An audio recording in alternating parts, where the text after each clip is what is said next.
Boa noite a todos, sejam todos bem-vindos a esse momento de reflexão do Grupo Espírita Fraternidade.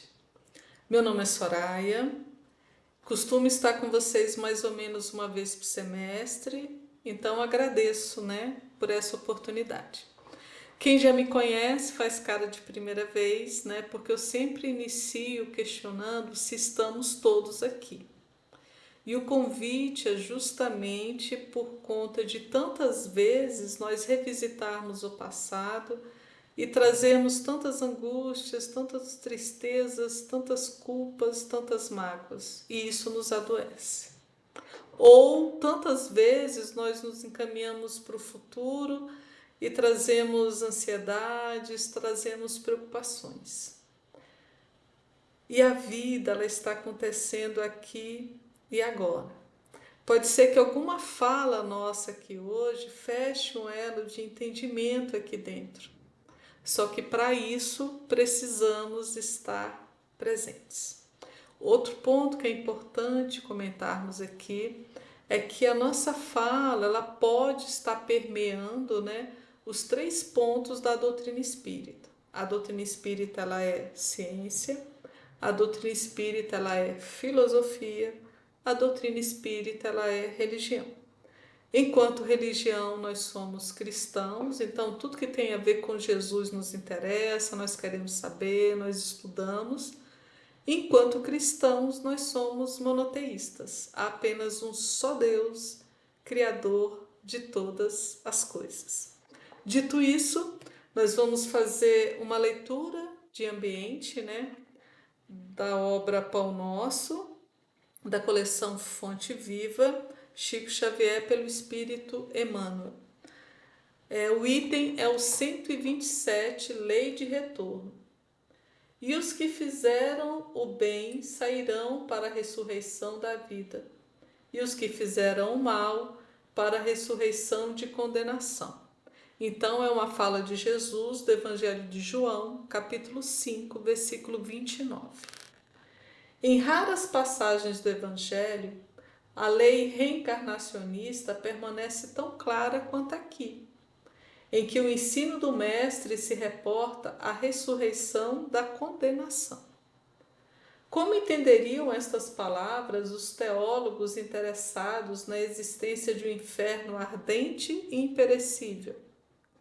As criaturas dedicadas ao bem encontrarão a fonte da vida, banhando-se nas águas da morte corporal. Suas realizações do porvir seguem na ascensão justa, em correspondência direta com o esforço perseverante que desenvolveram no rumo da espiritualidade santificadora. Todavia, os que se comprazem no mal cancelam as próprias possibilidades de ressurreição na luz. Cumpre-lhes a repetição do curso expiatório. É a volta à lição ou ao remédio.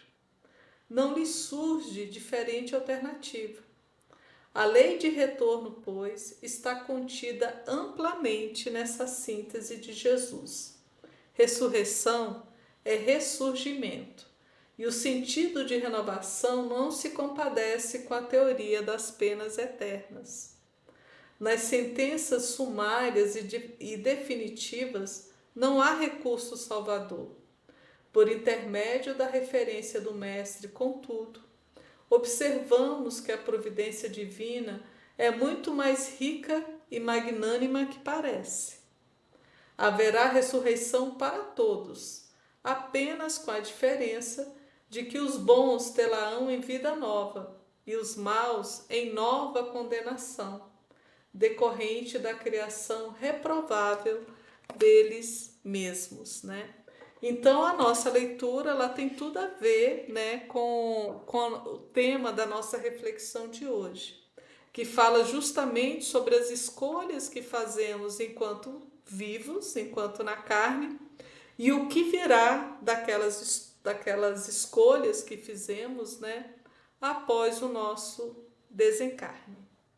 Então, dito isso, nós vamos fazer a nossa prece de início. Para isso eu peço, né? Vamos fechar os nossos olhos, buscar aquietar o nosso coração, né? Os nossos corações, buscar aquietar as nossas mentes. Agradecer ao Senhor da vida por mais essa oportunidade. Agradecer à casa que nos possibilita esse momento de reflexão e de estudo sobre o Evangelho. Pedir, Senhor, que nos conceda a Tua paz, que possamos, após estas reflexões, sair um bocadinho melhor do que estamos agora. Sê conosco, Senhor, hoje e sempre. Que assim seja. Então, a nossa reflexão de hoje é de um livro de Chico Xavier, né, com o irmão X, chamado Contos e Apólogos. Nós estamos tratando hoje do capítulo 3, que é a Justiça de Cima.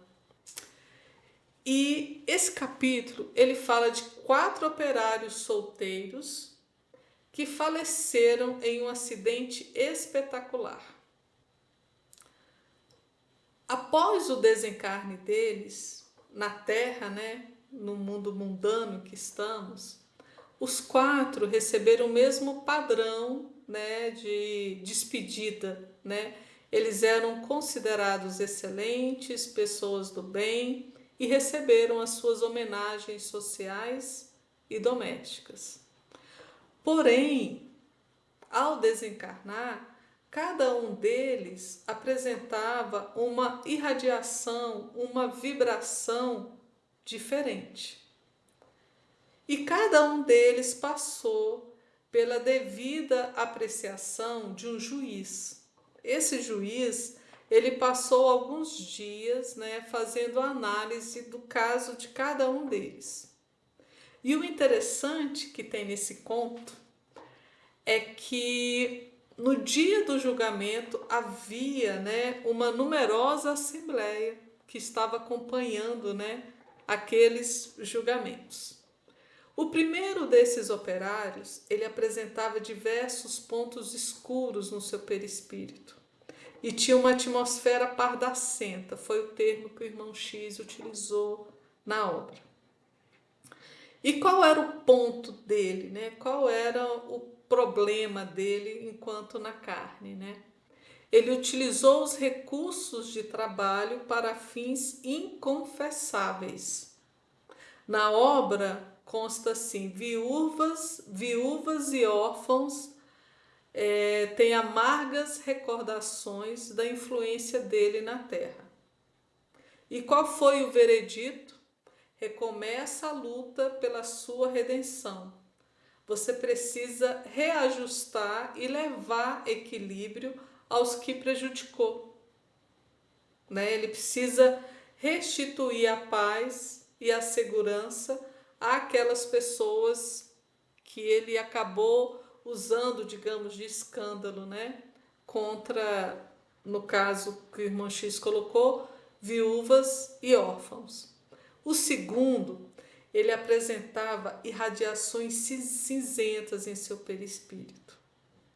E o que ele fez? Ele lesou a fábrica, ele manteve vencimentos e vantagens que eram diferentes, que não combinavam com o esforço dele.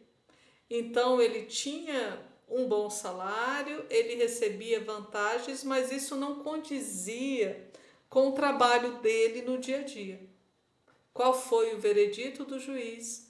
Retorna e auxilia os seus companheiros e as máquinas que você explorou em mau sentido, né?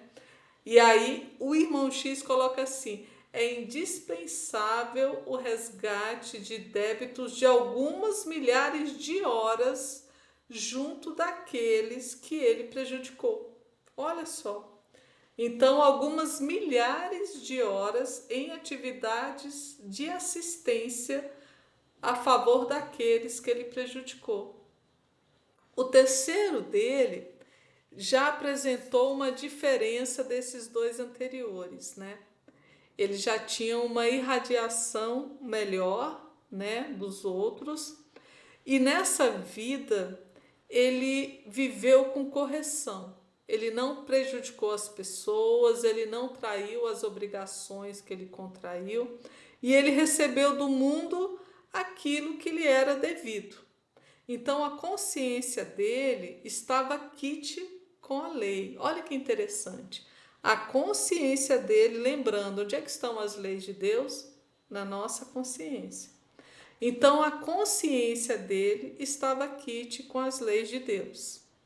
Por conta disso, ele poderia escolher um novo tipo de experiência na Terra ainda, né? Então o fato dele estar quite, né, com a consciência dele não fazia com que ele ganhasse, né, por mérito, digamos, né, a possibilidade de ir para um outro planeta melhor do que o planetinha azul. Então, ele iria retornar, mas ele poderia escolher o tipo de experiência que ele ia ter.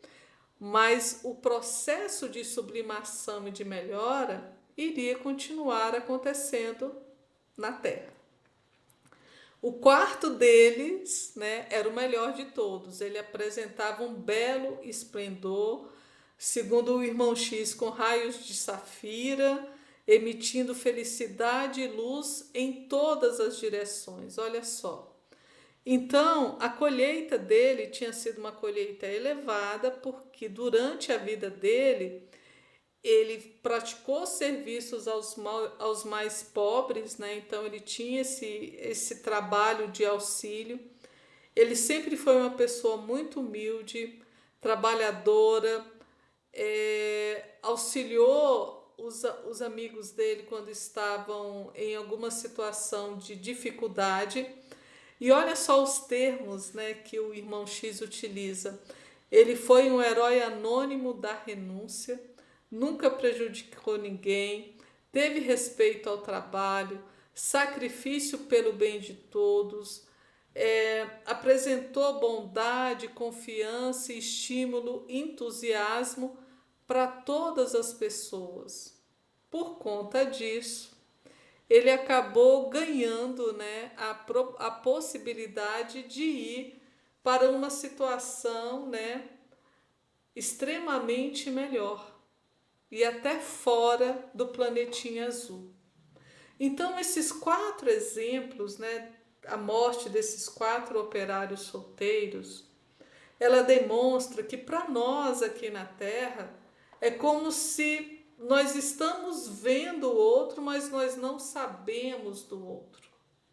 E é importante a gente lembrar, como consta lá no Antigo Testamento, que tem um ser que nos sonda, que sabe tudo de nós, que não adianta escondermos, que tudo que fizermos contra as leis de Deus, isso será levado em conta em nossas vidas, em nosso porvir, né?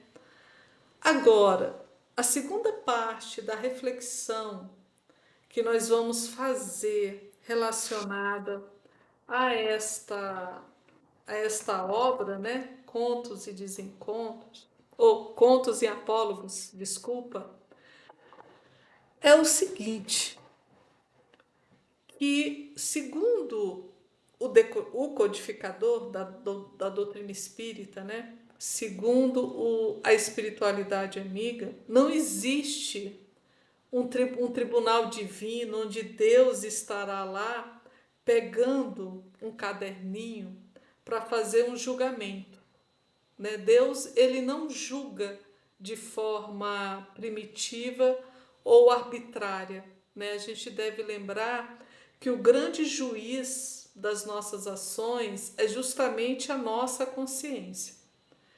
Deus, ele é perfeito, misericordioso e pedagógico em tudo que nos acontece.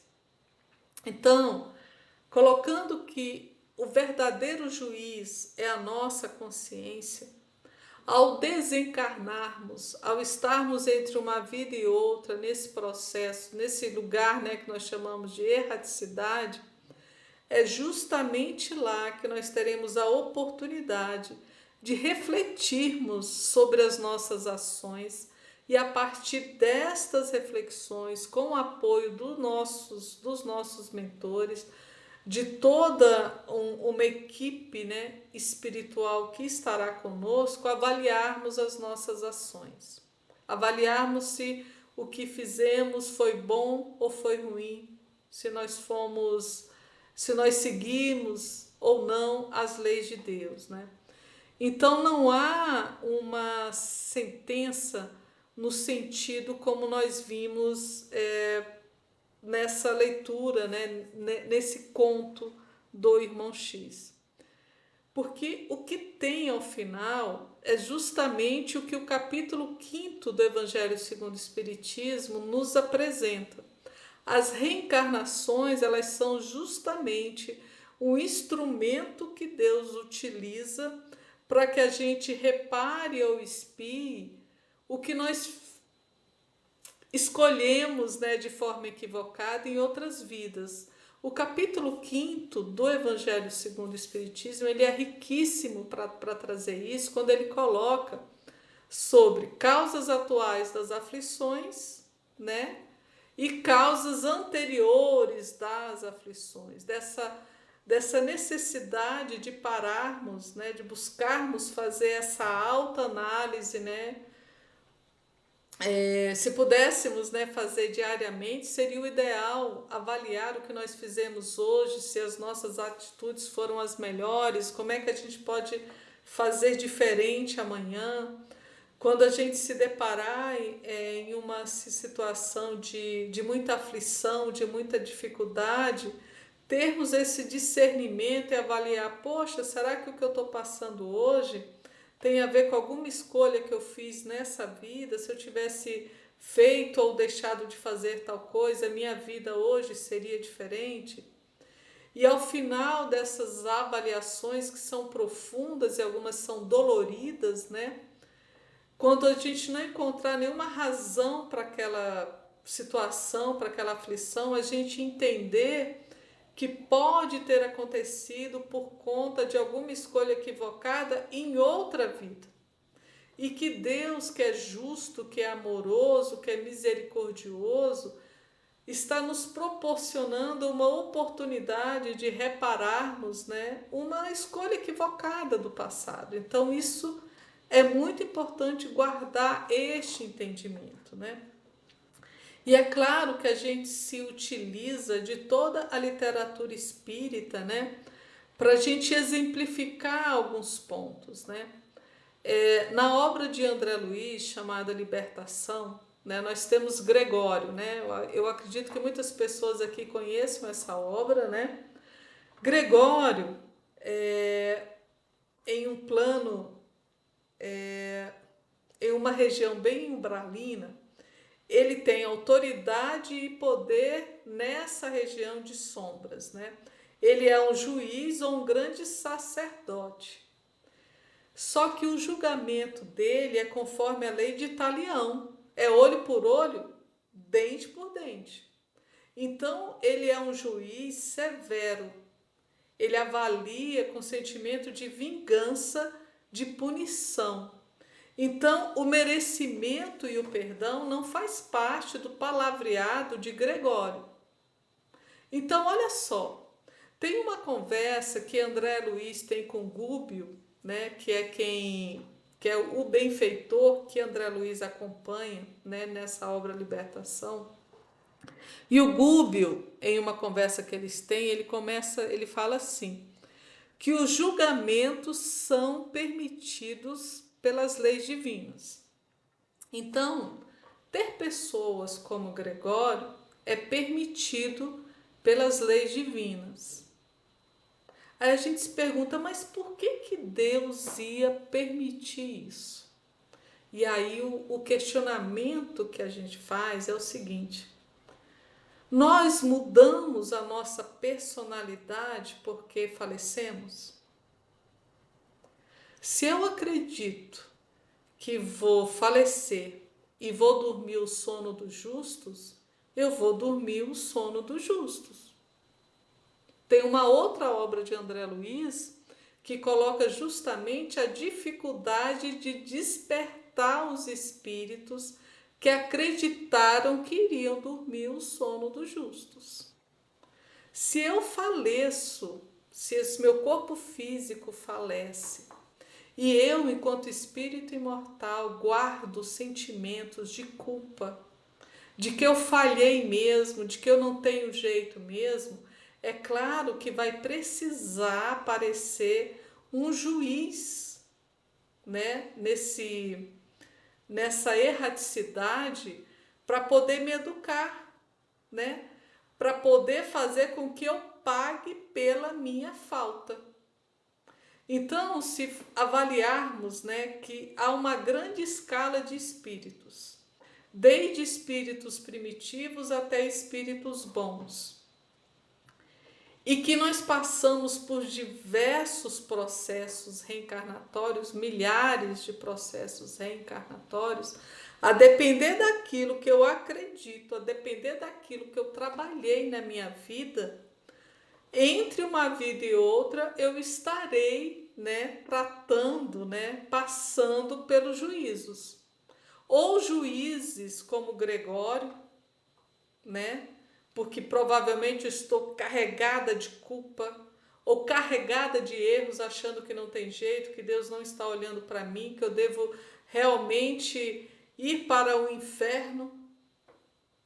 Ou passando por juízes mais complacentes, como o juiz que nós vimos nessa obra do Irmão X. Então, qual é o convite aqui que nós precisamos ter nessa leitura, nessa reflexão de hoje? É que cada um será cobrado conforme a sua ação, conforme o seu motor de ação. A pergunta é: qual foi o motor da sua ação? Estamos ou não seguindo as leis de Deus? Lembrando que Jesus, né, ele resumiu, né, ele foi questionado, ele falou: olha, primeira de todas, amar a Deus sobre todas as coisas. E esse amar a Deus, o que consta nessas entrelinhas? O entendimento de que somos criaturas. O Criador é Deus. Essa entrega da criatura para o Criador. Essa transformação nossa nesses pobres de espírito. Essa entrega da vida ao Pai. O segundo que Cristo falou, amar ao próximo como a ti mesmo. O que significa esse amar ao próximo? Nós trazemos para o nosso trabalho dentro da doutrina espírita, que é praticar a caridade. Fora da caridade não há salvação. Então, esse convite é fazer o bem ao outro, né? Tanto de forma material como de forma moral. Uma vibração, uma prece que nós fazemos para o outro, isso é caridade, isso é amor, né? E isso deve ser buscado em todas as nossas relações. Essa obra, Contos e Apólogos, de Irmão X, trouxe exemplo de 4 operários solteiros que morreram. Então, o ponto de vista dessa avaliação que foi feita por esse juiz foram as atividades relacionadas ao trabalho. Mas nós estamos buscando seguir as leis de Deus em todas as nossas relações.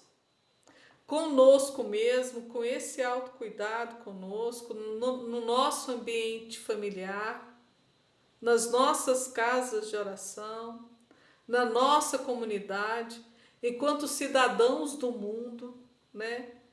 Tem um ponto que eu acho interessante, né, que eu vou trazer aqui da professora Lúcia Helena, da Nova Acrópole, que ela coloca assim: como é que nós sabemos se a nossa ação é uma ação boa ou uma ação má, né? Porque às vezes a gente pode ter dúvida se o que nós estamos fazendo é certo ou é errado.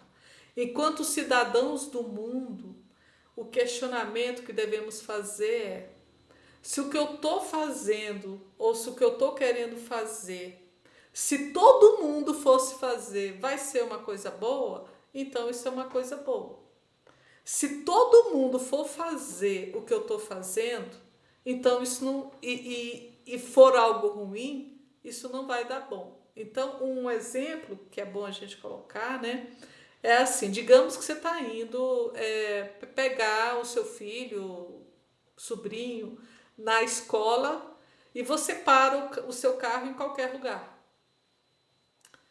Você pode alegar, não, porque eu estou com pressa, porque é rápido, ele está ali, ele já está saindo. Mas se todos os pais, todos os parentes resolverem estacionar o carro em qualquer lugar em frente a uma escola, isso vai dar bom? Isso vai dar certo? Claro que não. O trânsito vai parar. Então isso não é bom. Então que a gente consiga, dentro das nossas relações, dentro dos nossos ambientes, buscarmos fazer sempre as melhores escolhas, tomar as melhores decisões, usar de caridade nas nossas relações, né? Lembrando que Jesus falou, né? Tive fome, tive sede, estive nu, estive doente, estive preso e vocês me auxiliaram. Então, todas as vezes que nós agimos com caridade para com quem nos rodeia, nós estaremos seguindo as leis divinas, estaremos seguindo as leis de Deus. Então, esse é o convite, esse foi o tema da nossa reflexão de hoje. Lembrando, né, gente, Deus é misericordioso. Nós vamos finalizar com a passagem da mulher adúltera, né? Que ela foi levada até Jesus, todas aquelas pessoas que iriam apedrejá-la.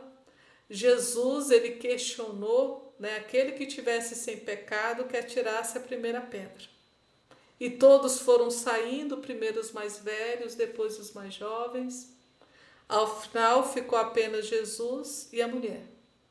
E a Jesus vira para a mulher e pergunta: cadê aqueles que estavam te condenando? Ela falou: não sobrou ninguém. E Jesus falou: eu também não te condeno, mas vá e não peques mais. Então esse é o convite, né? Nós, enquanto seres aqui na carne, que não haja julgamento em nós, né? Nós não temos o poder de julgar ao outro. E enquanto estando na erraticidade em regiões umbralinas, que a gente não carregue culpa para que não haja uma condenação que nos cause mais dor do que a nossa própria consciência nos condenando. Que possamos estar todos na paz de Jesus. Então, mais uma vez agradeço por essa oportunidade e nós vamos fazer a nossa prece de encerramento. Mais uma vez eu convido a todos a fechar os olhos, a agradecer, Senhor da vida, por essa oportunidade. Que essas energias que estamos recebendo se estendam até os nossos lares, até os nossos amados, até os nossos queridos. Senhor, que encontremos a Tua paz, que tenhamos força, coragem, disposição e bom ânimo. Sê conosco, Senhor, hoje e sempre. Que assim seja, graças a Deus, graças a Ti, Jesus. Então, uma boa noite a todos e até uma próxima oportunidade.